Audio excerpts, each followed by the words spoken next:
Hello to everyone, my name is Shrish. और आज हम लोग मैथ्स का थर्ड चैप्टर स्टार्ट करने जा रहे हैं जिसका नाम है मैट्रिक्स। राइट, तो चलिए एक बार देखते हैं कि क्या है मैट्रिक्स और कहाँ कहाँ मैट्रिक्स का यूज़ होता है, कैसे इसका इम्प्लीमेंट किया जाता है और कौन कौन सी प्रॉब्लम आएंगी। वन बाय वन देखते हैं, ठीक है।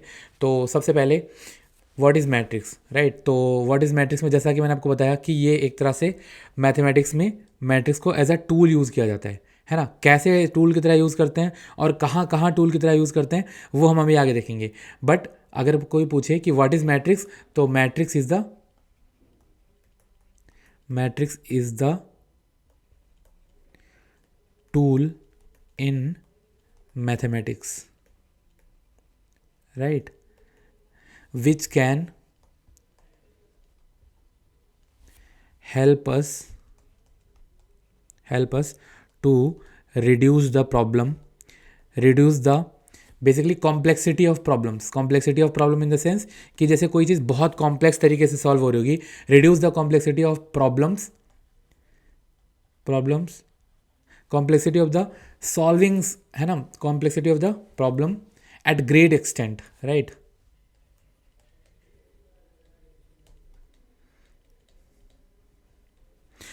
which help us to solve the problem, है ना, which help us to solve the problem and reduce the complexity of problem at great extent।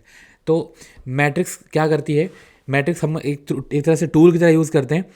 जैसे कि जो भी प्रॉब्लम आती है हम मैट्रिक्स की हेल्प लेते हैं और उससे प्रॉब्लम बहुत ही जो भी कॉम्प्लेक्स तरीके से सॉल्व होनी होती है वो बहुत ही ईजिली तरीके से सॉल्व हो जाती है। राइट, कैसे कैसे सॉल्व होती है, कहाँ कहाँ मैट्रिक्स यूज़ होता है, तो ध्यान से देखिए। जैसे कि मैं आपको कुछ एक एग्जांपल्स बताता हूँ मैट्रिक्स सॉल्व हो कहाँ कहाँ यूज़ होती है। सबसे पहले मैट्रिक्स को हम लोग एक तो बिजनेस प्रोजेक्शन में सॉल्व करते हैं, है ना। बिजनेस प्रोजेक्शन, जो भी आइडिया, फ्यूचरिस्टिक आइडिया होता है वो एक मैट्रिक्स की हेल्प से प्लान किया जाता है। दूसरा इलेक्ट्रॉनिक स्प्रेडशीट, ठीक है, इलेक्ट्रॉनिक स्प्रेडशीट, राइट,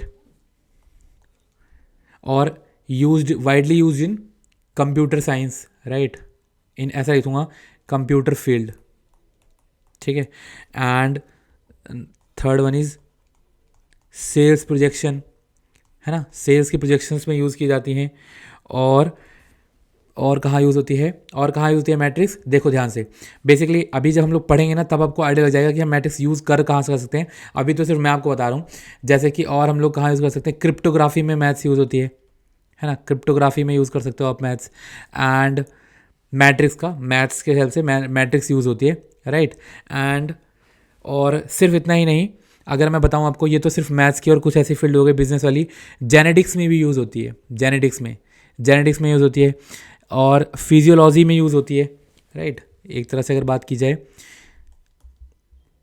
साइकोलॉजी में भी यूज़ होती है एंड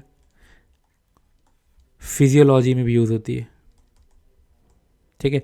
और बहुत सारी जगह मैट्रिक्स का बहुत ही ज़्यादा यूज़ है, राइट। मैट्रिक्स एक ऐसा टूल है जो कि रिड्यूस कर देता है ना कॉम्प्लेक्सिटी ऑफ प्रॉब्लम, जिससे एट ग्रेट एक्सटेंट, इसके आगे मैं अगर इसको फर्दर प्रोसीड करूँ, so that we can solve the problem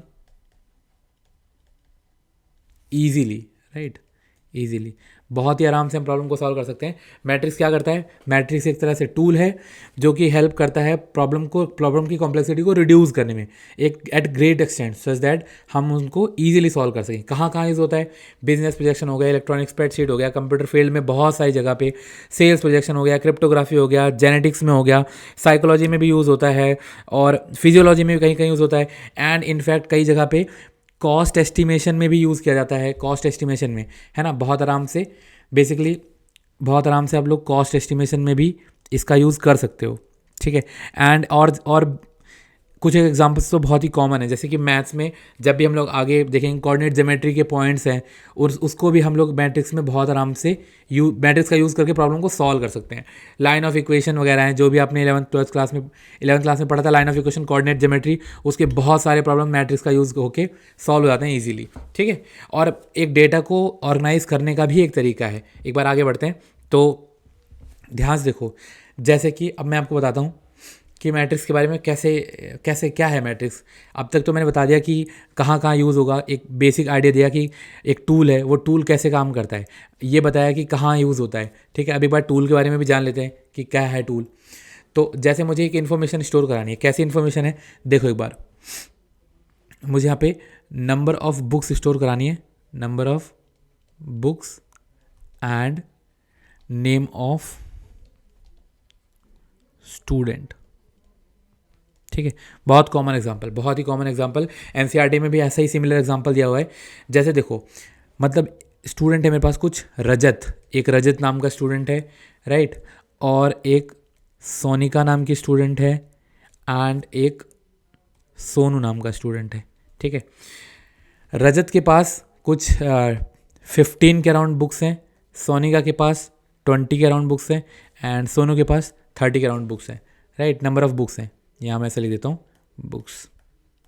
ठीक है, सपोज करो मुझे इस इंफॉर्मेशन को स्टोर कराना है, मैथमेटिकली स्टोर कराना है। How to store this information mathematically, right, how to store, problem ऐसी आई, how to store this information mathematically. तो एक तरीका निकाला गया, क्या तरीका निकाला गया, देखो उन्होंने बोला कि ऐसा कर दो कि, मतलब मैंने ऐसा बोला, ए, इसको एक नाम दिया, ए इक्वल टू और 15, 20 और 30। ठीक है, और ऐसा ब्रैकेट सा बना दिया। मैं बोला कि वाई नॉट दिस, इससे क्या हुआ, ध्यान से देखना, इसका मतलब क्या है। जैसे कि मैं बोल रहा हूँ कि यहाँ पे ये पहले नंबर पे है, ये दूसरे नंबर पे है और ये तीसरे नंबर पे है, और मैंने चीज़ें फिक्स कर दी। क्या फिक्स कर दिया कि फर्स्ट नंबर पे जो इन्फॉर्मेशन स्टोर है ना, वो है नंबर ऑफ बुक्स फॉर रजत, है ना, कि रजत के पास कितनी बुक्स हैं। पहले नंबर पे मैंने चीज़ें फिक्स कर दी कि जो भी यहाँ पे पहले नंबर पे पड़ा होगा ना, जो भी इन्फॉर्मेशन होगा इंटीजर की, जैसे नंबर है यहाँ पे, वो क्या होगा, नंबर ऑफ बुक्स रजत है। एंड फॉर सेकेंड, मैंने यहाँ पे सेकेंड के लिए क्या फिक्स करा कि number of books for Sonika, right, कि सोनिका के पास कितनी बुक्स हैं। सिमिलरली सोनू के पास कितनी बुक्स हैं, थर्ड नंबर पे क्या है, number of books for Sonu, right. अब ध्यान देखो, यहाँ पे मैंने चीज़ें फ्रीज कर दी हैं, राइट, फ्रीज कर दी और ये इन्फॉर्मेशन दे दी, मैथमेटिकली मैंने ये स्टोर करा लिया। तो यार आप आराम से देख के बता दोगे, पहले नंबर पे 15, ओके, रजत के पास नंबर ऑफ बुक्स हैं, सेकंड नंबर पे सोनिका के पास है, थर्ड नंबर पे सोनू के पास है ना। यहाँ तक तो चीज़ें बहुत ही आराम से समझ में आ रही होंगी। इनफैक्ट मैं इसको एक और तरीके से स्टोर कर सकता हूँ, कैसे, ध्यान से देखिए। मेरे पास इन्फॉर्मेशन क्या था कि इन्फॉर्मेशन कुछ ऐसी थी, 3 स्टूडेंट थे, Rajat, Sonika and Sonu, right, 3 students, कितनी कितनी बुक्स थी इनके पास बुक्स थी 15, 20, 30, 15, 20 और 30। मैंने इस इन्फॉर्मेशन को एक तरीके से स्टोर करा रखा था ऐसा कि एक रो, बेसिकली है ना, सिंगल रो में मैंने क्या करा था, सारे इन्फॉर्मेशन स्टोर करा दी। बट नाउ अब मैं क्या कर रहा हूँ, मैंने बोला कि यार ये अगर आप एक रो में ये वाली चीज़ फिक्स करा सकते हो कि कॉलम नंबर 1, अगर आप ध्यान से देखो तो एक कॉलम है, column number 1, column number 2 and column number 3, ये आपने डिसाइड कर लिया। तो ये भी तो हो सकता है कि मैंने बोला ऐसा, ए ले लो और क्या कर दो यहाँ पे, ऐसा बोल दो कि 15, 20 और 30। ठीक है, ये इन्फॉर्मेशन अगर मैं स्टोर करा दूँ तो मैंने यहाँ पे चीज़ें क्या फ्रीज कर दी, ध्यान से सुनना, क्या चीज़ें फ्रीज करी है, 1 नंबर, 2 नंबर और 3 number.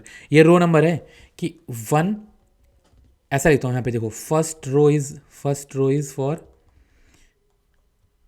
Rajat, right, and second information क्या है, second row is for Sonika. ठीक है, third row is for Sonu, है ना। तो मैं इस तरह भी इंफॉर्मेशन स्टोर करा सकता हूँ और मैं इस तरह भी इंफॉर्मेशन स्टोर करा सकता हूँ मैट्रिक्स का यूज़ करते हुए, राइट। ये तो एक प्रॉब्लम हो गई।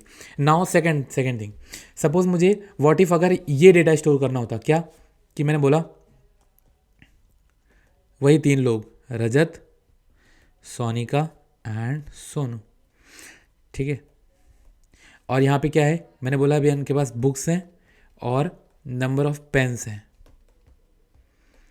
ठीक है, नंबर ऑफ पेन्स, बुक्स और नंबर ऑफ पेन्स। यहाँ पे बोला रजत के पास 15 बुक्स, 20 बुक्स, सोनू पास 30 बुक्स, नंबर ऑफ पेन्स 6, 7 और 9। अब इस इन्फॉर्मेशन को कैसे स्टोर किया जाए, है ना, इस इन्फॉर्मेशन को कैसे स्टोर किया जाए, तो बिल्कुल वही तरीका, ध्यान से देखना, मैंने क्या बोला, एक मैट्रिक्स है ए जिसमें मैंने क्या स्टोर कर दिया, 15, 20 और 30, 6, 7 और 9, है ना, ये मैंने स्टोर करा दिया, राइट। अब ध्यान से देखिए, यहाँ पे मैं क्या फिक्स कर रहा हूँ, मैंने बोला कि यहाँ पे रोज़ भी हैं मेरे पास कुछ और कुछ कॉलम्स भी हैं, तो मैं ऐसा लिख देता हूँ यहाँ पे 1, 2 और 3, 1 एंड 2। क्या क्या चीज़ें फ्रीज़ करनी होंगी, राइट, क्या क्या चीज़ें फ्रीज़ कर रहा हूँ, ध्यान से देखिएगा। मैंने बोला कि कुछ चीज़ें तो फ्रीज़ करनी होंगी, वो कौन कौन सी एक बार लिख लेते हैं। पहला, first column is for books, second column is for pens, right, number of pens. Third क्या फ्रीज कर रहा हूं कि first row is for Rajat, now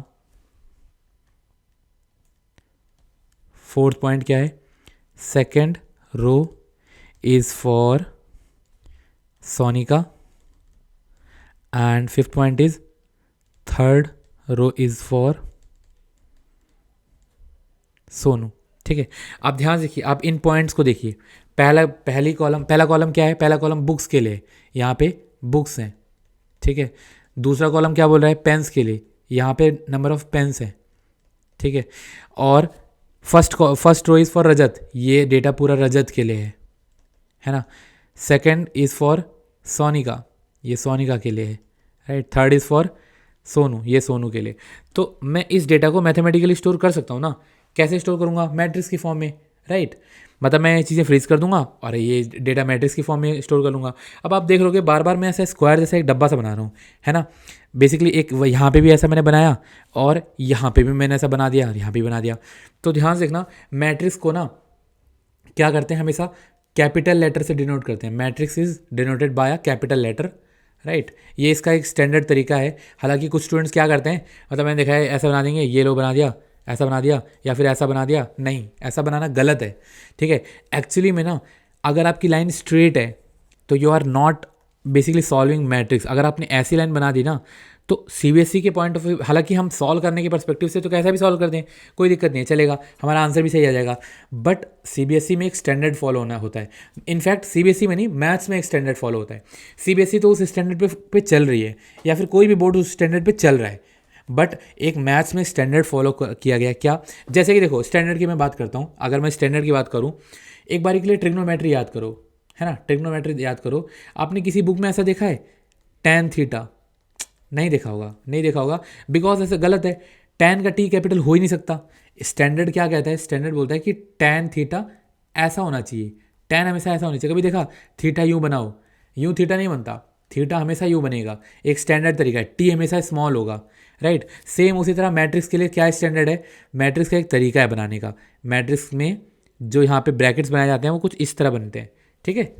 तो ये इस बात का ध्यान रखना प्लीज़, अगर आप अपने एग्जाम में कुछ सॉल्व कर रहे हो, है ना, क्वेश्चंस, तो इन बातों का ध्यान रखना। ये छोटी छोटी चीज़ें ऐसी होती हैं जो एक अच्छा इंप्रेशन डालती हैं।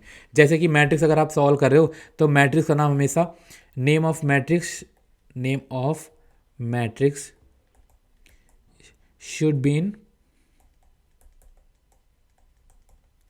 Capital letter. अगर सिंगल लेटर में है तो कैपिटल लेटर की होनी चाहिए, राइट। और मैट्रिक्स ब्लॉक कैसा बनेगा, मैट्रिक्स ब्लॉक हमेशा ही ऐसा बनाना चाहिए, एक स्टैंडर्ड तरीके से। हालांकि मैं भी उतना सीधे बना नहीं पा रहा, पेन पेपर पे बनाओगे तो क्लियरली बन जाएगा, बट यहाँ पे अभी बन नहीं पा रहा बोर्ड पे, बट बन जाएगा, ठीक है। या तो मैं ऐसे लाइन ड्रॉ करके बनाऊँ, बट ठीक है, समझ में आ गया ना। मेन कंसर्न क्या था, मेन कंसर्न ये था कि ऐसा मत बना देना, ऐसा मत बना देना, ये मत बनाना या ये मत बनाना। अगर उसको बनाना है तो ऐसा प्रॉपर कि लगे हाँ मैट्रिक्स बनाया है, राइट। ये इंपॉर्टेंट बात है, मिस हो जाती हैं अक्सर, बट ध्यान रखेंगे इन बात का, ठीक है। तो अब देखो यहाँ पे क्या क्या बातें मैंने बताई। अब मैंने इस पूरी इन्फॉर्मेशन को यहाँ पे स्टोर करा लिया, राइट। बिल्कुल मैं इसी इन्फॉर्मेशन को एक अलग तरीके से भी स्टोर कर सकता हूँ। जैसा कि मैंने अभी आपको बताया था, मैं इस इन्फॉर्मेशन को कैसे स्टोर कर लूँगा। मैं सेम इसी इन्फॉर्मेशन को, ध्यान से देखो, मैं इस इन्फॉर्मेशन को लेके आता हूँ। ठीक है, एक बार इसको पिक करते हैं। जैसे मेरे पास ये वाली इन्फॉर्मेशन है, ठीक है, मैंने इसे कॉपी करा और एक बार यहाँ देखो, यहाँ रख देते हैं। राइट, रजत के पास बुक्स हैं 15, पेन है 7, सोनिका के पास बुक्स है 20, पेन है 7, 6 है यहाँ पे, सॉरी 6 था। रजत के पास 6 बुक्स थी, सोनिका के पास 7, सोनू के पास 30 books and 9 number of pens. तो इस इन्फॉर्मेशन को कैसे स्टोर किया जा सकता है, ध्यान से देखना। लास्ट टाइम हमने देखा था कि मेरे पास कॉलम 1 में बुक्स थी और यहाँ पे पेन्स थी। यहाँ पे देखो गलत लिख दिया था ना, पेन्स है, this is pens, right. But अब यहाँ देखो, यहाँ पे क्या बोला, मैंने बोला कि यार बुक्स यहाँ आ जाएं, पेन्स यहाँ आ जाएं। ऐसा भी तो इन्फॉर्मेशन स्टोर किया जा सकती है। कैसे? एक मैट्रिक्स है ए जिसमें ये डेटा है, देखना एक बार, 15, 20, 30 एंड 6, 7 एंड 9, राइट। और यहाँ पे क्या है, यहाँ पे नेम, कॉलम में क्या आ गया कि ये रजत की बुक्स एंड पेन्स है, यहाँ पे सोनिका की बुक्स एंड पेन्स हैं और यहाँ पे सोनू की बुक एंड पेन है ना। तो इस तरह से ये वाली इन्फॉर्मेशन स्टोर कराई जा सकती है। ठीक है, तो ध्यान से देखो, अगर मैं बात करूँ क्या बोलते हैं, डेफिनेशन क्या बोलते हैं मैट्रिक्स की। So basically definition, to be precise, definition ये होगी कि द कलेक्शन ऑफ एलिमेंट्स, ठीक है, हमेशा एलिमेंट्स का ही कलेक्शन नहीं होगा, याद रखना। यहाँ पे अभी तो मैंने सिर्फ एलिमेंट फिल कर दिया है, but you guys are aware from function, what is function, है ना। तो मैं हर एक पोजीशन पे, जैसे कि रजत का एक मैंने रिलेशन बना रखा है एक फंक्शन के साथ में, ठीक है, तो यहाँ पे रजत के लिए ये फंक्शन डिप्लॉयड है, सोनिका के लिए ये वाला फंक्शन है एंड सोनू के लिए ये वाला फंक्शन। तो मैं क्या बोल सकता हूँ, द कलेक्शन ऑफ एलिमेंट्स और functions, right, the collection of elements or functions in two-dimensional arrays, in form of two-dimensional arrays, ऐसा लिखूंगा, the collection functions in form of two-dimensional, ऐसा लिख देता हूँ, 2D नहीं लिखना चाहिए, 2-dimensional लिख देता हूँ, ज़्यादा अच्छा लगेगा, है ना। 2-dimensional array is known as matrix, right. तो उम्मीद है यहाँ तक बात समझ में होगी, क्या बोला मैंने, ठीक है। द कलेक्शन ऑफ एलिमेंट्स और function in the form of two dimensional array is known as matrix, ठीक है। तो अब ध्यान से देखिए, और ठीक है, यहाँ पे एलिमेंट्स को मैंने क्या बोला, देखो बेसिकली एंट्रीज इन, जो जितनी भी एंट्री होती है ना, ये सारी क्या है, these are entry in matrix, entries in matrix. तो मैं इसको क्या बोलूँगा कि यार entries should be, entries are known as, entries ऐसा लिखूंगा, entries may be a function, ऐसा लिखना चाहिए मेरे को, कैसा, एंट्रीज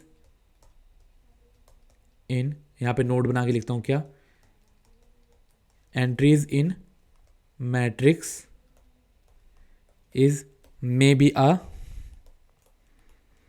फंक्शन और एन एलिमेंट,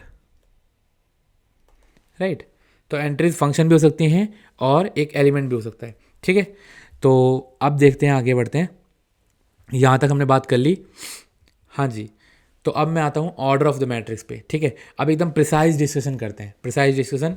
अब तक तो हमने सारी कहानियाँ पढ़ ली, अब ध्यान देखो, सबसे पहले मैंने आपको बताया कि क्या होता है कि नेमिंग ऑफ मैट्रिक्स, कैसे नेम करेंगे, मैं यहाँ पे लिखता हूँ ऐसा, नेमिंग ऑफ मैट्रिक्स, ठीक है। तो जब भी हम मैट्रिक्स बना रहे हैं, हालांकि वैसे तो मैट्रिक्स में हम लोग क्या करते हैं, कई बार नाम भी दे देते हैं, these are equations, these are मतलब number of books, these are data of college, but वैसे नेमिंग ऑफ स्टूडेंट्स कैसे, नेमिंग ऑफ मैट्रिक्स कैसी होगी, नेमिंग ऑफ मैट्रिक्स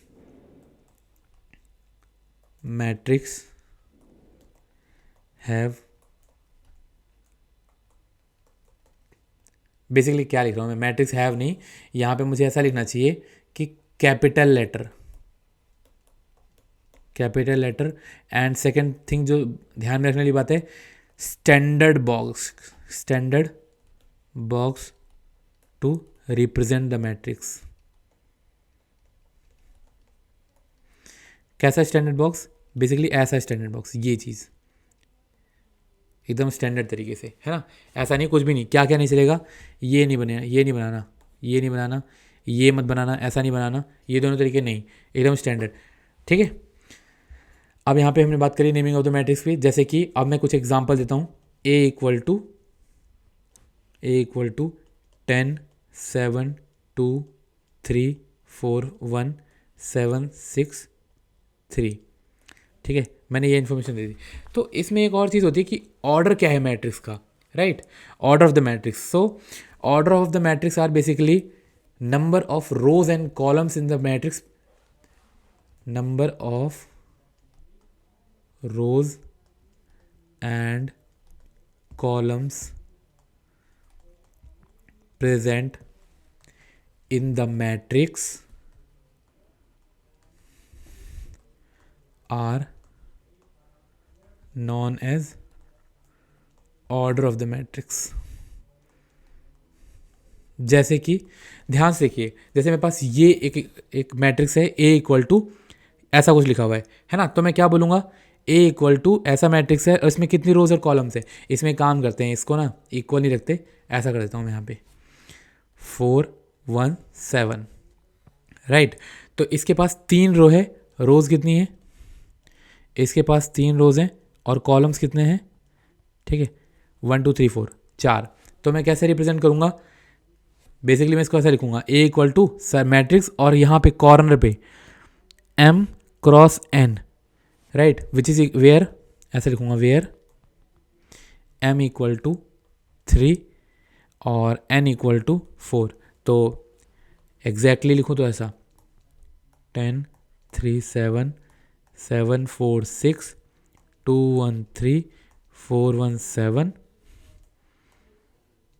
और 3 क्रॉस 4, राइट। ये मैट्रिक्स है जिसका ऑर्डर क्या है, ऑर्डर है इसका 3 क्रॉस 4, ठीक है। अब ध्यान देखिए, ऑर्डर के साथ साथ हमें और क्या बात करनी चाहिए कि नंबर ऑफ एलिमेंट्स कैसे पता चलेंगे, किसी मैट्रिक्स में नंबर ऑफ एलिमेंट्स कैसे पता चलेंगे।